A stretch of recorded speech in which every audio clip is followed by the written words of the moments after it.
Good morning and assalamu alaikum to all of you. तो welcome to my new class.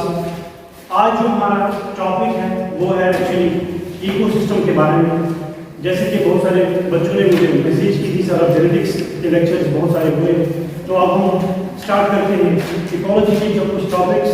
तो आज जो हमारा लेक्चर है वो है इकोसिस्टम क्या होता है, इसके डिफरेंट कंपोनेंट्स क्या होते हैं, इकोसिस्टम के डिफरेंट कंपोनेंट्स क्या होते हैं और टाइप्स ऑफ इकोसिस्टम क्या क्या होता है। ठीक है, तो पहले हम देखेंगे इकोसिस्टम जो है, द टर्म इकोसिस्टम किस साइंटिस्ट ने कॉइन की। तो आप लिखोगे it was given by A G. शोकेलबर्ग, A.G. Stanley, 1935। ध्यान से सुनना।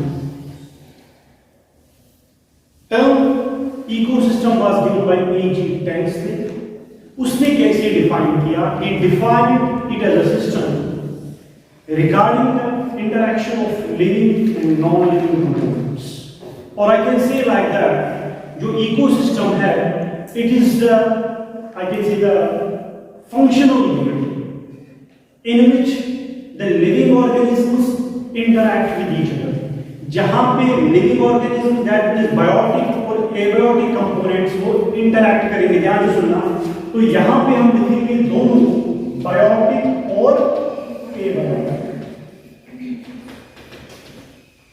वो आपस में इंटरैक्ट करेंगे। आपको पता होगा बायोटिक कंपोनेंट किसको कहते हैं, लिविंग कंपोनेंट को, और abiotic component non living component. जब वो आपस में इंटरैक्ट करेंगे तो उस प्रोसेस को हम क्या कहते हैं, इकोसिस्टम। समझ में आया? पहला पॉइंट, डेफिनेशन के हिसाब से इकोसिस्टम होगा क्या है, जहां पे इंटरैक्शन होती है बायोटिक और एबायोटिक कंपोनेंट्स के दरमियान। ठीक है ना, आपस में इंटरैक्शन होती है तो उसको हम इकोसिस्टम कहते हैं। आई होप आपको क्लियर होगा इकोसिस्टम होता क्या है। अब हम आते हैं, क्योंकि ये इंट्रोडक्टरी लेक्चर है तो हम और टॉपिक्स को क्लियर करेंगे यहाँ पे, फिर हम एक एक करके साइमल्टेनियसली मैकेनिज्म पे आएंगे। तो दूसरा पॉइंट, अगर हम देखेंगे टाइप्स ऑफ इकोसिस्टम, इकोसिस्टम के कितने टाइप्स हैं, ध्यान से सुनो मेरी बात। तो पहला टाइप, ब्रॉडली स्पीकिंग, 3 टाइप्स हैं। 3 टाइप्स इकोसिस्टम के 3 टाइप्स हैं। Number 1, terrestrial ecosystem, terrestrial ecosystem. Number 2, aquatic ecosystem,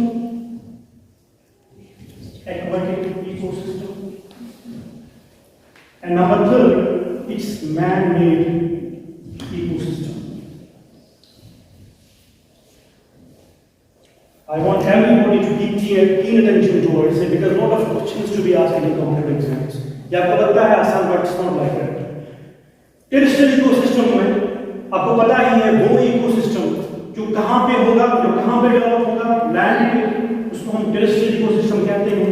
तो इसमें एग्जाम्पल अगर हम देखेंगे टेरेस्ट्रियल इकोसिस्टम में, तो हम लिखेंगे ग्रासलैंड्स,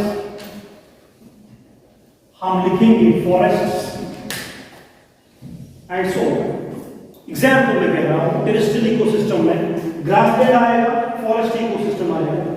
नंबर 2, एक्वेटिक इकोसिस्टम में क्या क्या आएगा, तो उसमें हम लिखते हैं यहां पे पॉन्ड्स, वेरी गुड लेक्स, और वेटलैंड्स, वेटलैंड्स जो आते हैं, वेटलैंड्स इंग्लिश में आते हैं, वेटलैंड्स जो कि चिल्का लैंड है, चिल्का लैंड जो है इट्स एन वेटलैंड। क्लियर? तो ये आ रहा है एक्वेटिक इकोसिस्टम में। तो अब जो थर्ड टाइप है, it is man made ecosystem. Man made ecosystem में सबसे बेस्ट एग्जांपल जो है वो है cropland, and number 2 it is aquarium. जो हम फिश का एक्वेरियम बनाते हैं, it comes under the category of man made ecosystem. एक बात मुझे याद है, कॉम्पिटिटिव एग्जाम में यही क्वेश्चन आया, it's very very important question, कि जो एक्वेरियम है, it's whether it is a man made ecosystem और it is an aquatic ecosystem, क्योंकि ये कंफ्यूज लग रहा है इंसान को। तो इसका आंसर आएगा simply it is a man made ecosystem. तो ये है 3 टाइप्स। किसके 3 टाइप्स हैं? इकोसिस्टम। समझ में आया? आसान सा है, टेरेस्ट्रियल इकोसिस्टम, एक्वेटिक इकोसिस्टम और मैन मेड इकोसिस्टम। चलो अब हम आते हैं, we can write down components of ecosystem. अब लिखिए आप components of ecosystem. Components of ecosystem में क्या है? अगर हम देखेंगे कितने कंपोनेंट्स हैं इकोसिस्टम के, तो ब्रॉडली स्पीकिंग 4 कंपोनेंट्स। कितने कंपोनेंट्स? टाइप्स अलग है, ट्राई टू अंडरस्टैंड, टाइप्स अलग है, कंपोनेंट्स अलग है। तो 4 कंपोनेंट्स हैं। कौन कौन से कंपोनेंट्स हैं? Number 1 productivity,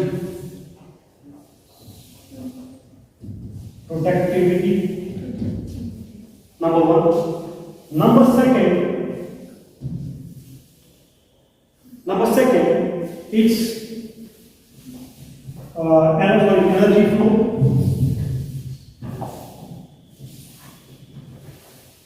energy flow. Number third, it's decomposition.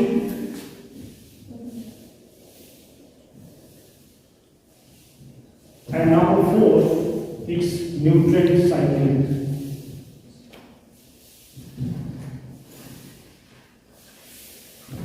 अब जब हम हायर बुक्स की बात करते हैं तब आपको ऐसे पढ़ना पड़ता है। आपने पढ़ा होगा जब हम लोअर क्लास में भूमि कंपोनेंट जो इकोसिस्टम के है, let's forget that. Now coming to the mechanism. Component जब हम पढ़ते हैं, हम 4 ग्रुप्स में इकोसिस्टम को डिवाइड करते हैं, और ये जो 4 ग्रुप्स है ये पूरा इकोलॉजी का पोर्शन आता है, क्योंकि हमें इनका मैकेनिज्म अलग अलग तरीके से पढ़ना होगा। अभी हम इनका थोड़ा बहुत ब्रीफिंग करेंगे, क्योंकि प्रोडक्टिविटी, ध्यान से सुना, प्रोडक्टिविटी पहले बनना कुछ, फिर डिकम्पोज होना, फिर एनर्जी को फ्लो कराना, फिर लास्ट में न्यूट्रिएंट साइकिलिंग, जो आपके साइकिल्स आते हैं, carbon cycle, phosphorus cycle, that means आपका पूरा इकोसिस्टम इन्हीं 4 चीजों पे डिपेंडेंट है।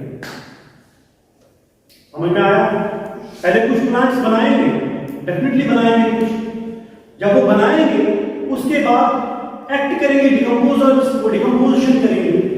जब डिकम्पोजर्स एक्ट करेंगे उसके बाद फ्लो ऑफ एनर्जी होगी, ट्रांसफर एनर्जी होगी डिफरेंट ट्रॉपिक लेवल्स पे, उसके बाद साइक्लिंग होगी, ठीक है ना, तो वापस आ जाएगा। तो इन 4, इसीलिए हम कहते हैं 4 कंपोनेंट्स इकोसिस्टम की यही है। याद तो सुना मेरी बात, productivity, number 2 decomposition, number 3 is energy flow, and number 4 is nutrient cycle. Is it clear? Let's take one minute. It's a very interesting topic. I hope कि आप अच्छे से इसको समझ पाओ, और जहां पे समझ ना आए मुझे बता देना। पहले हम लेंगे प्रोडक्टिविटी। यहां हम ओवरऑल डिफाइन करेंगे प्रोडक्टिविटी को। अभी हम मैकेनिज्म नहीं पढ़ेंगे, क्योंकि पहला क्लास है इकोसिस्टम का।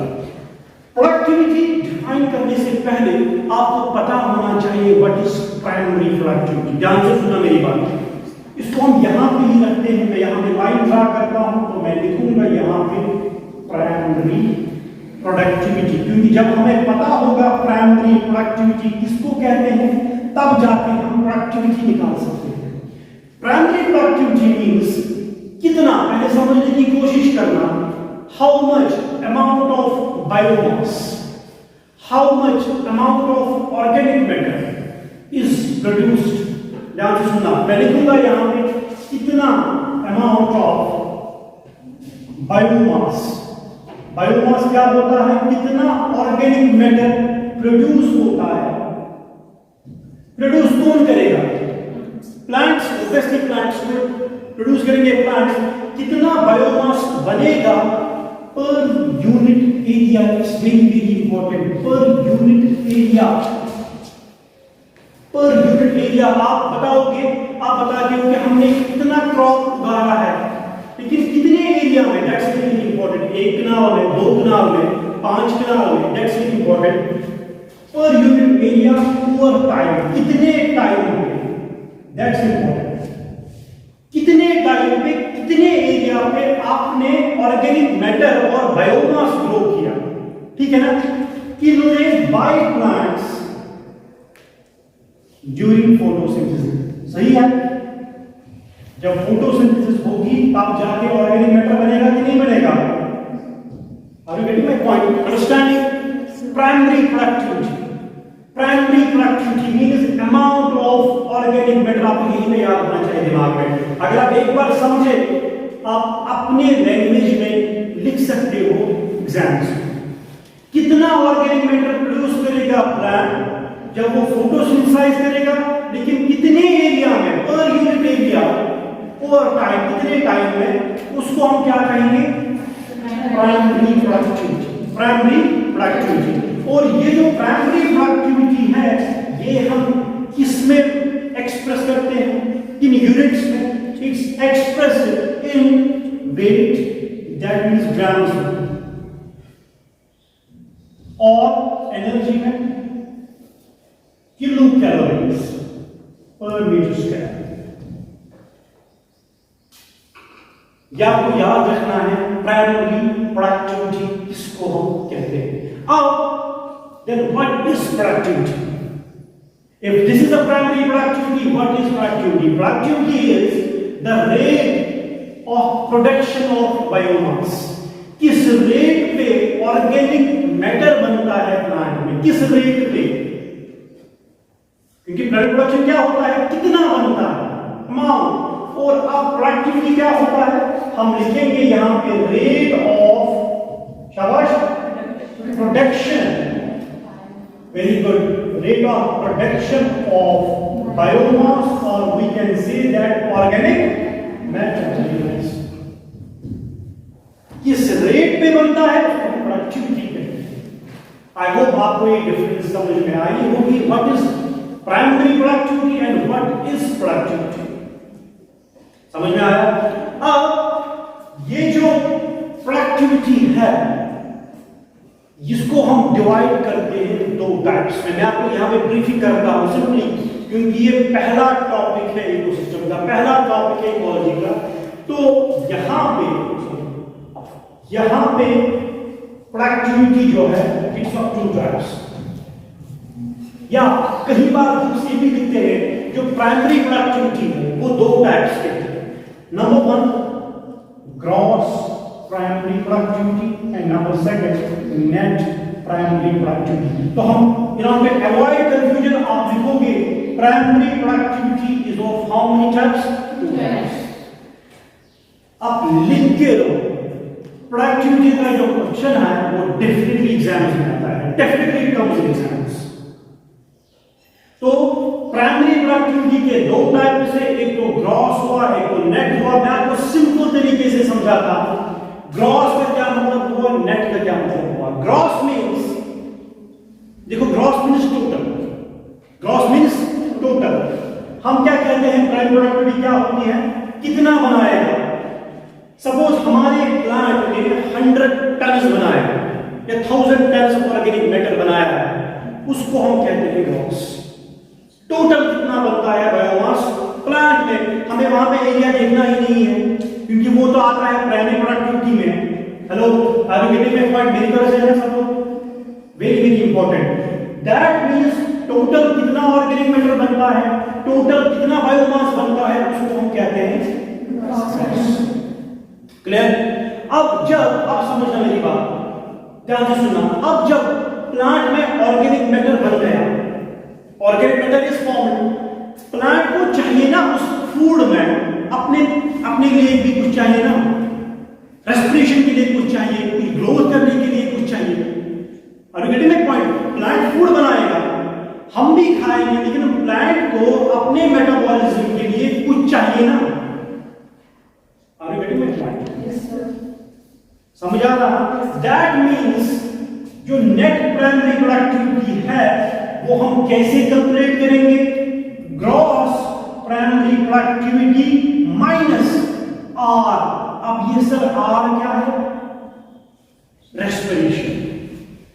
क्योंकि मैंने बताया आपको, जब प्लांट फूड बनाएगा, जब ये ऑर्गेनिक मैटर बनाएगा, उस फूड में, उस ऑर्गेनिक मैटर में, उस बायोमास में प्लांट को अपने लिए भी चाहिए ना। जब उसको अपने लिए चाहिए, मेटाबॉलिज्म के लिए, ग्रोथ के लिए, रेस्पिरेशन के लिए, जब हम वो डिफरेंस करेंगे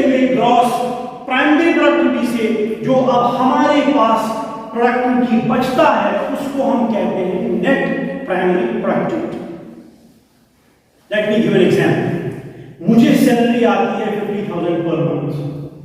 उस 50 दैट मींस ग्रॉस, उस 50,000 में मैं फिर खाता हूं, पीता हूं, ठीक है, जो भी मुझे करना है, जिम जाता हूं, कपड़े लाता हूं, उसमें सपोज वो हुआ है मेरा 20,000 का महीने का, कितना बचता है 30,000। 30,000 क्या रहा मेरा नेट।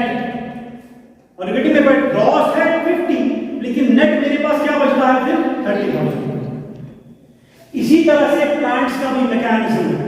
प्लांट ने फूड बनाया अपने लिए, कितना बनाया वो है ग्रॉस। टोटल कितना बनाया 100 हेक्टेयर टन्स बनाए, 10,000 बनाए, लेकिन उसमें से कुछ वो प्लांट अपने लिए भी यूज करता है, जो फिर बचता है वो कहलाता है नेट प्राइमरी प्रोडक्टिविटी। इसीलिए हम लिखते हैं net primary productivity equal gross primary productivity minus the rate of respiration.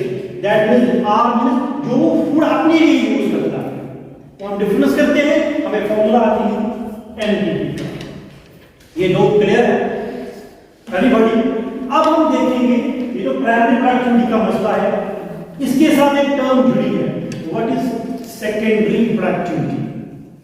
क्या है सेकेंडरी प्रोडक्टिविटी? जरा आप दिमाग से सोचो सेकेंडरी क्या होता है, व्हाट इज सेकेंडरी प्रोडक्टिविटी? वो क्या हो गया जो शाबाश, क्योंकि प्लांट को कौन खाएगा? एनिमल्स, सपोज काउ, सपोज कोई भी डियर, ठीक है ना। अब जब वो खाएगा प्लांट को, तो वहां पे कितना खाएगा ऑर्गेनिक मैटर, और वो ऑर्गेनिक मैटर जो फूड खाता है प्लांट को, जब वो खाता है वो कहां पे यूज होता है, कंज्यूम कितना होता है, कंज्यूमर्स कितना कंज्यूम करते हैं, और वो जो प्रोडक्टिविटी कहलाती है वो सेकेंडरी प्रोडक्टिविटी कहलाती है। प्राइमरी तो प्लांट ने बनाया, सेकेंडरी मीनिंग जब उस पे एनिमल खाएगा उसमें कितना ऑर्गेनिक मैटर यूज होता है, बनेगा तो नहीं ना, एनिमल तो नहीं बनाएंगे, कितना यूज करता है कंज्यूमर अपने लिए, ताकि काम बड़े हो जाएंगे, उसके सीन बड़े हो जाएंगे, ऑब्वियसली उसकी बॉडी थोड़ी बलद हो जाएगी, और गेटिंग माय पॉइंट, कितना यूज करेगा वहां से, तो वो कहलाता है शाबाश सेकेंडरी प्रोडक्टिविटी। आई होप ये दोनों चीजें आपको क्लियर होंगे। प्राइमरी प्रोडक्टिविटी क्या है number 1, number second what is productivity, how can you differentiate primary productivity and productivity, and primary productivity is of two types, कौन gross primary productivity GDP and net primary productivity, and now last come secondary productivity. समझ clear? पहला हमने complete किया। ये question definitely मैं कहूंगा यहां पे बोर्ड पे लिख के रखता हूं, definitely to be asked in exams, what is productivity and gives types. Now components का दूसरा टाइप क्या है? कंपोनेंट्स का दूसरा टाइप क्या है? वेरी गुड, हम लिखेंगे यहां डिकम्पोजिशन।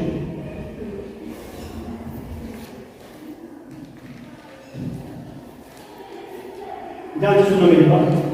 डिकम्पोजिशन क्या होता है? प्रोडक्टिविटी समझ में आई, ऑर्गेनिक मैटर बन गया, बायोमास तो बन गया। अब डिकम्पोजिशन क्या होता है? अगर हम लिटरली जाएंगे डिकम्पोजिशन की डेफिनेशन पे, तो हम कहेंगे ब्रेकडाउन। Decomposition means breakdown. ध्यान से सुनना, तो मैं लिखूंगा यहां पे decomposition is breaking down. Breaking down किसका? वेरी गुड, इसी ऑर्गेनिक मैटर का, इसी बायोमास का। आगे हम सिस्टमैटिक चलेंगे, ठीक है ना। Breaking down of organic matter, या हम कहेंगे कॉम्प्लेक्स चीजें, ठीक है ना। ऑर्गेनिक मैटर इनटू किसमें? इनटू स्मॉलर पार्टिकल्स और smaller substances, into smaller substances. लेकिन डिकम्पोजिशन कैसे होगा? डिकम्पोजिशन कैसे होगा? By the action of microorganisms. That's very important, by the action of microorganisms. और मैं लिखूंगा यहां पे माइक्रोऑर्गेनिजम्स।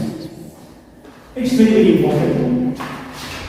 माइक्रोऑर्गेनिज्म जो होते हैं वही डिकम्पोज करेंगे अब इस ऑर्गेनिक मैटर को। ध्यान से सुनना मेरी बात। क्योंकि प्लांट भी डेड होगा, जो प्लांट को खाता है ना एनिमल, वो भी कभी ना कभी तो डेड हो जाएगा।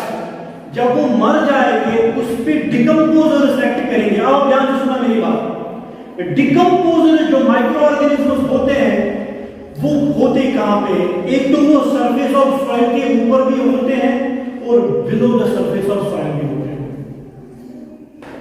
अब यहां पे टर्म याद रखते हैं, व्हाट इज डेट्रिटस। ध्यान से सुनना, डेट्रिटस कई बार एग्जाम में आया है। डेट्रिटस किसको हम कहते हैं? डेट्रिटस मींस, शाबाश जोर से,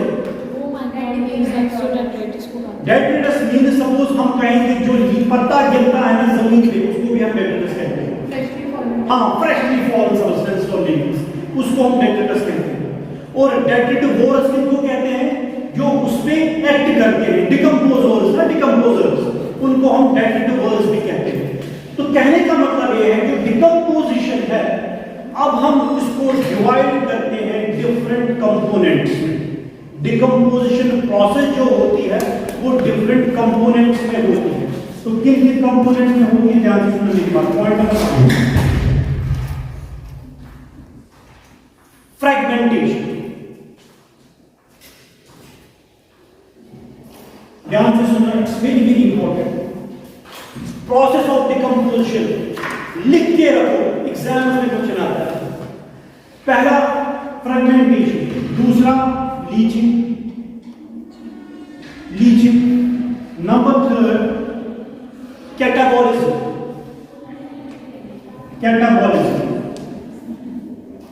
number 4 humification, number 5 it's mineralization। ध्यान से सुना मेरी बात। फ्रैगमेंटेशन, लीचिंग, कैटाबॉलिज्म, ह्यूमिफिकेशन और मिनरलाइजेशन। मैं इसको कवर ऐसे करता हूं, आपके दिमाग में इसका बैठना चाहिए क्या होता है। ये पांचों टर्म्स, डिकम्पोजिशन समझ में आया। पहले फ्रैगमेंटेशन यानी छोटे छोटे पीसेस बनाने, छोटे छोटे पार्टिकल्स जब होंगे, ऑर्गेनिक मैटर जो गिरेगा, जो डेट्रिटस गिरा जमीन पे, लीफ गिरा, एनिमल कोई मर गया वो जमीन पे गिरा, अब छोटे छोटे टुकड़े इसको हो जाएंगे, we call them the fragments and process is known as fragmentation. क्या कहते हैं हमको? अब फ्रैगमेंटेशन जो उसकी बेस्ट एग्जांपल है अर्थ। क्या लिखेंगे हम यहाँ पे? क्योंकि वहां पे जो डिकम्पोजर्स एक्ट करेंगे ना, माइक्रोब्स एक्ट करेंगे, तो अर्थ यहाँ पे बेस्ट एग्जांपल आ रही है। किसमें? फ्रैगमेंटेशन। ध्यान से सुनो, स्टार्ट कहां पे हुई decomposition? On the surface of soil, जमीन के ऊपर साइड से अर्थवर्म्स आ गए, उन्होंने फ्रैगमेंट्स को छोटे छोटे पीसेस किए, उसको हम फ्रैगमेंटेशन कहते हैं। जो दूसरा पॉइंट है लीचिंग मींस, शाबाश, टेक्निकली अगर हम देखेंगे लीचिंग किसको कहते हैं, अगर हम देखेंगे उसका लफ्जी माने क्या है लीचिंग का? बह जाना, कहेंगे ना बह जाना।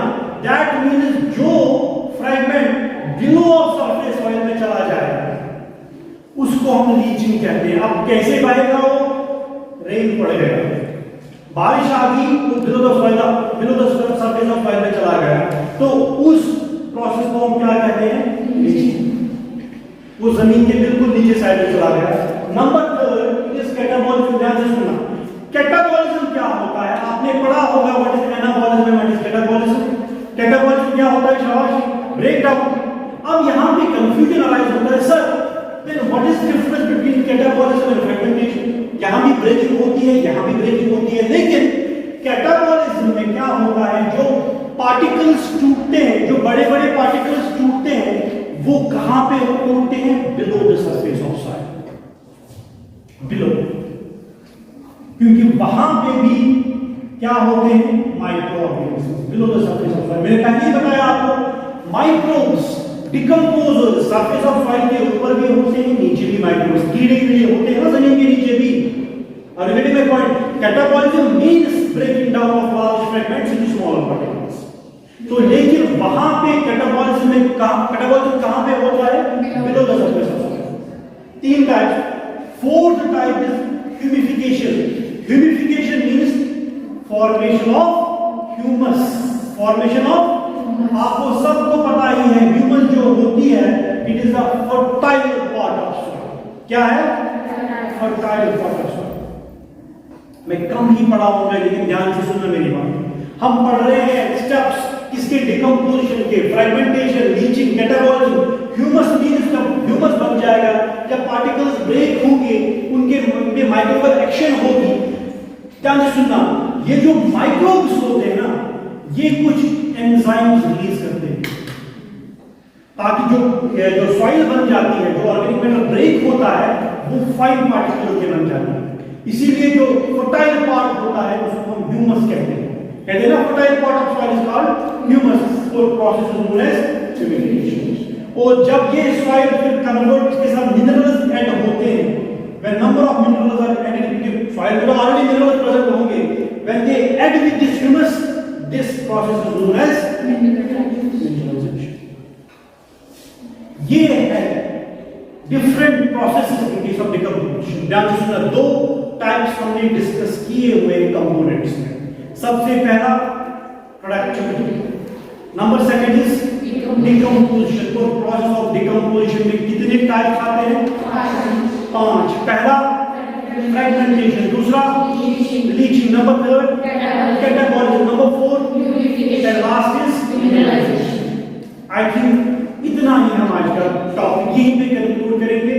2 टाइप्स हमने डिस्कस किए हुए इसमें कंपोनेंट्स ऑफ इकोसिस्टम में।